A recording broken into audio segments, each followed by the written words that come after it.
As chuvas atrasaram as operações de colheita do feijão primeira safra, tanto no centro-norte da Bahia quanto no Rio Grande do Sul. Mesmo com as chuvas, as áreas gaúchas já foram 94% colhidas e foi verificado um bom potencial produtivo. Em Santa Catarina, a colheita está praticamente finalizada. Vamos saber então com o Arthur Miller como é que fica o tempo nas áreas produtoras. Boa tarde, Arthur, seja muito bem-vindo. Obrigado, Priscila. Uma boa tarde para você que nos acompanha aqui no Mercado e Companhia.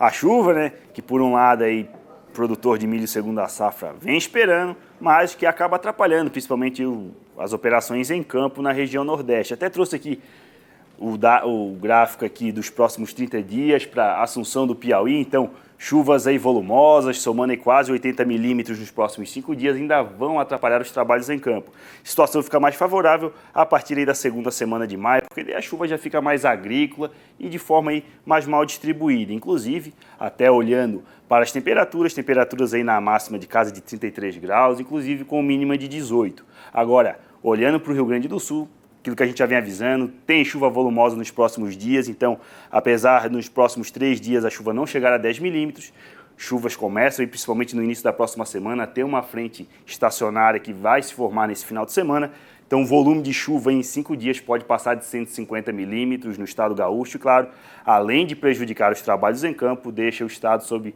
alerta de alagamentos e também deslizamentos. E também fica a mesma situação lá do Piauí. A partir aí da segunda semana de maio, chuva já começa a cortar na região, favorecendo novamente os trabalhos em campo. E quando olhamos para a temperatura, veja só, temperaturas caindo aí em Vacaria, lá pelo dia 13, caindo para 3 graus, ou seja, já tem risco de geada aí para a segunda quinzena de maio. Então, ao menos no Rio Grande do Sul, esse calorão tem data para acabar, pelo menos no sul, porque no centro-oeste a situação está bem complicada, Priscila. Bem complicada, porque afinal de contas aqui o Brasil Central e Cuiabá, várias cidades podem registrar recorde para abril, agora, nos próximos dias também, com essa onda de calor, que dá para entender certinho porque ela está acontecendo, com essa ausência de nuvens, falta de chuva em todo o Brasil Central.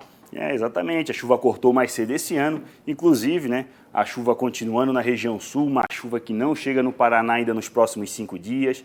Quando vamos lá para a região Nordeste, por um lado, a chuva cortando lá ajuda também o produtor de feijão a realizar novamente os trabalhos em campo, porque o risco para alagamentos e deslizamentos fica lá para o norte do Ceará e também litoral do Rio Grande do Norte. Indo mais um pouco para o lado, indo para a região norte, então chuvas aqui, isso aqui que é o ideal, 30, 50 milímetros em 5 dias, não prejudica os trabalhos em campo e contribui com a boa umidade do solo, ajudando principalmente na recuperação das pastagens. E quando olhamos aqui para a região centro-oeste, ainda tem um pouco de chuva, se concentra no norte de Mato Grosso, volumes aí que não passam de 30 milímetros, mas também não devem passar muito, adentrando aí as primeiras semanas de maio. E finalizando com a região sudeste, tempo firme em praticamente todas as áreas e o pouco de chuva que a gente vê no Rio de Janeiro e áreas do litoral do Espírito Santo mal chegam a 10 milímetros, ou seja, trabalhos em campo aí sendo muito favorecidos no sudeste, principalmente relacionados à colheita do café.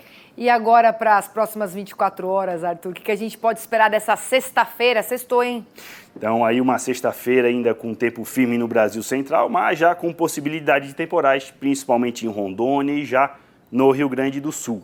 Olhando para a temperatura máxima se elevando por toda a região, mas chamando a atenção, pode bater aí 38 graus em Cuiabá em pleno abril, podendo aí ser até um recorde histórico. E não tem data para acabar esse calorão na região centro-oeste, deve durar essa onda de calor, principalmente na região, nos próximos 10, 15 dias. Isso vai ter impacto principalmente no milho segunda safra. Inclusive, calor que também predomina no norte do Paraná, veja, Paranavaí, tendo máximas aí batendo na casa de 36, 37 graus também em abril. Então, tá difícil desse calor ir embora, mas a gente torce que essas frentes frias consigam quebrar esse bloqueio para ao menos aí não acabar penando, o produtor que acabou investindo no milho segunda safra, Priscila. E vai ser difícil, porque 15 dias de temperatura acima da média agora na primeira quinzena de maio vai ficar complicado justamente para a segunda safra de milho. E agora é hora da nossa interatividade, então a gente vai acompanhar aqui no nosso telão o Geraldo Dalcol, que diz o seguinte: Por favor, podem passar a previsão de chuvas para a cidade de